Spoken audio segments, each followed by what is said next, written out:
renowned for its beauty and its beaches. Yet so many people do not know about the history and the origin of this nation. So Brazil as a nation has a major influence on the world, but especially here in Florida, with our large economy based on tourism, as a large amount of the tourists here are Brazilian.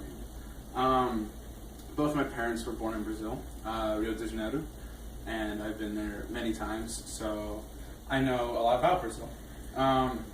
But the origin of Brazil, the foundation of its country, my experiences there, and its effect on the modern era, and us, is what I will be speaking about in my speech. So, the origin and settlement of Brazil. It was originally a massive land in the west part of South America, and it was claimed by the Portuguese Empire in the 1500s. It was named based on the plentiful type of trees there called Brazilwood. It was originally formed as a non-centralized nation, but then the king at the time created a nation, unifying it as Brazil, which then led to several wars and strife and conflict with the indigenous tribes there.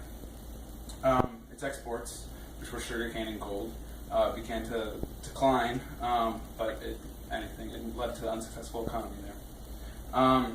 And then Spanish and Napoleonic forces were threatening Brazil, causing a lot of economic strife and conflicts in the nation, which led the Portuguese government to send the royal family there, strengthening it and making the country grow faster. Which actually caused tension between Portugal and Brazil, as back in Portugal, the government wanted the royal family to come over there, but Brazil wanted their independence, also not wanting the royal court. So the queen and the rest of the royal family moved back there, but left their son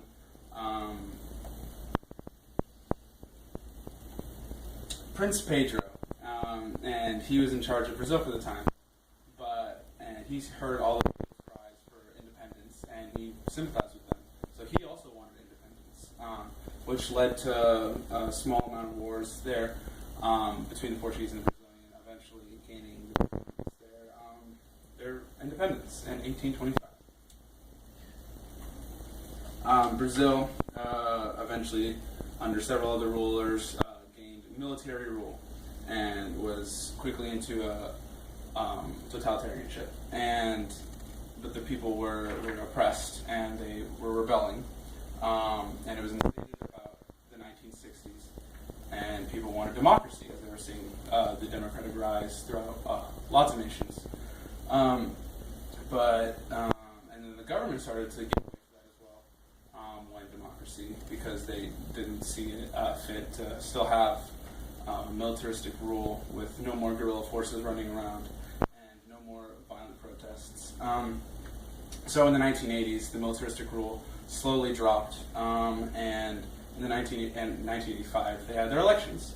And so then that's led to contemporary Brazil, where their political leaders started to lead to a more peaceful nation, wanting to resolve things very easily and not the ways they used to.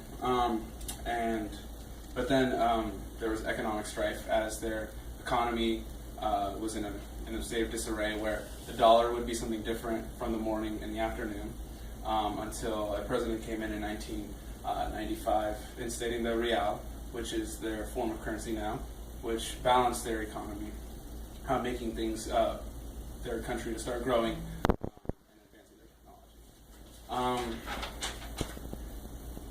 So, in conclusion, Brazil was founded by the Portuguese, and then they came to gain their independence from them fighting for it.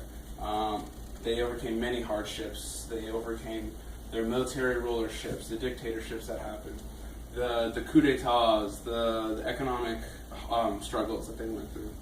They went through all of this. Yet, just recently, this rebellious nation was the host of the Olympics, a world gathering event, and this brought lots of pride for all the Brazilians everywhere.